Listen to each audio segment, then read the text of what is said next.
Hi everyone, my name is Tony Richards and I'm a photographer and videographer. Now that we're all home full time, I thought it would be good to give you guys some tips on how to do video from home.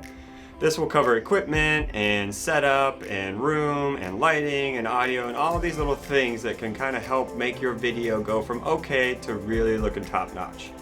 All of these tips are applicable whether you're using a laptop or a tablet or a phone or a fancy digital camera to do your recording on. So don't worry about having a nice setup. Just follow these tips and they should make your video look a little bit nicer. The first thing we're going to talk about today is the space that you're using to do your recording. You want to make sure that it is clear of clutter behind you. You don't want things sticking out of your head or your shoulders or over here. You want it nice and clean. I'm in my home office right now and normally there's a bike and some helmets and some backpacks over here and lots of clutter going on. So I made sure to clear it all out before I started recording so that everything would look nice behind me. The second thing you want to keep in mind is you want your camera stable. So if you're using a laptop, that's fine, but if you're using a phone or a tablet or something like that, don't try and hold it out in front of you and record yourself, and don't have somebody else hold it and try and record you because their arms are going to get tired and then it's going to shake and it looks weird. So make sure you have the camera on something nice and stable.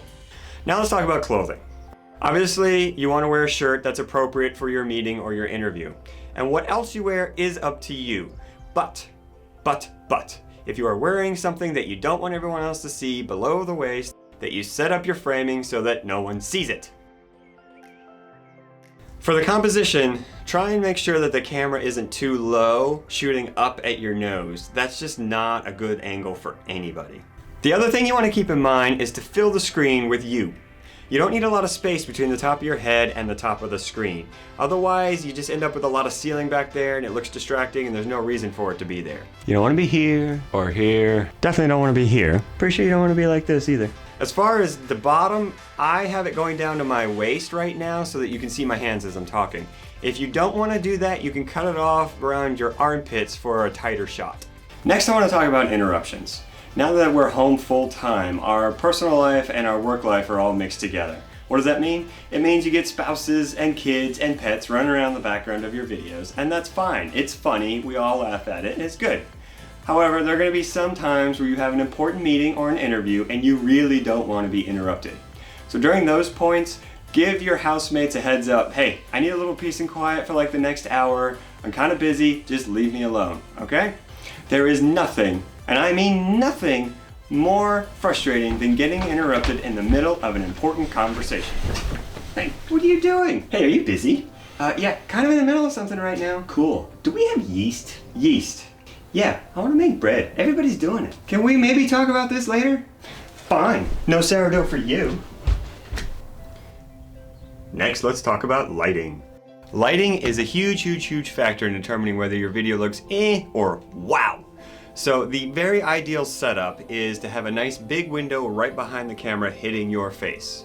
So that way you get nice soft light all around your face and it looks really good. So I have a window right behind the camera with shades drawn. I have another window over here. So that window is giving me light here, that window is giving me light here, and it looks really nice. What you definitely don't want to do is have a light right above your head.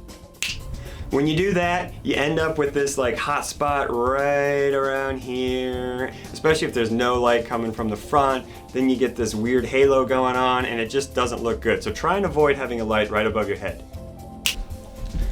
What you don't want to do is get right in front of a window, because then all the light's coming from behind you, not in front of you, and it turns you into a silhouette. At that point, no one can make out your facial expressions. Are you happy? Are you sad? Nobody knows.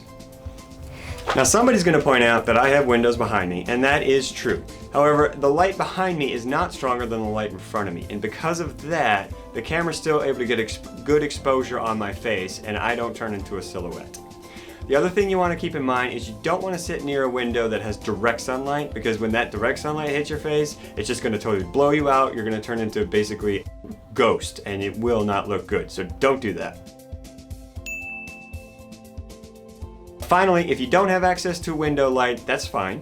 Just get a lamp with a lamp shade and put it kind of in front and off to the side a little bit so it's still getting that nice light on your face. Don't do a bare bulb because that's not going to look good. But a lamp with a lamp shade should still work just fine, so keep that in mind as well. Now we're going to talk about audio.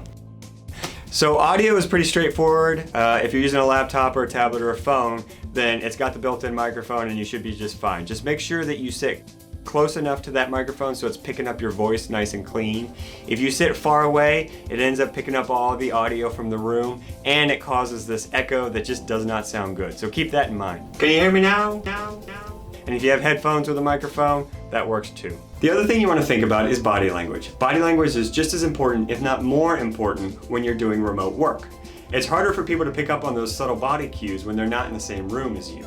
So think about that as you're talking to people. You want to be engaging, you want to be emotive, you want to use your hands if you're a hands talker, that's totally fine. The other thing though is make sure you have eye contact.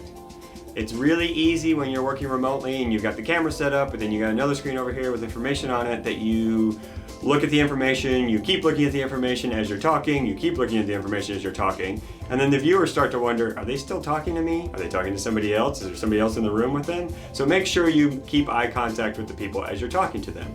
All right, it's very basic stuff. It's the kind of stuff that you would do naturally when you're in the room with somebody. You just need to keep that in mind when you're doing it virtually. It's not easy talking to a camera. It's a very foreign concept for most people, and it's a very cold interaction. So you want to amp up that body language to make sure that you're still engaging to the other people. Got it? Good. Now let's talk about preparation. Preparation is just as important when you're doing things remote as when you're in person. So the big thing is rehearse, rehearse, rehearse. That applies anytime you have an important meeting or an interview. Now the beauty of the remote setup is that you can have notes behind the camera that you can refer to during your talk.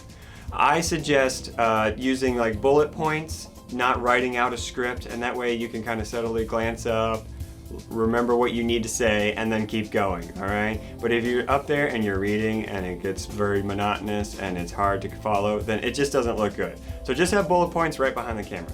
The other thing you don't want to do is have papers in your lap, because then it makes a lot of noise as you're shuffling them around, or you're looking down and you're looking up and you're looking down and you're looking up, and it gets very distracting. So that about does it for tips and tricks of doing video at home. It's tough being at home, I know, and it's tough talking to cameras. But I think if you can follow a few of these things, then hopefully it will help you out a little bit, make your videos look better, and make you feel better, and everybody wins. So good luck with everything. If you have any questions, feel free to reach out to me, and I'll be happy to help you out. Thank you.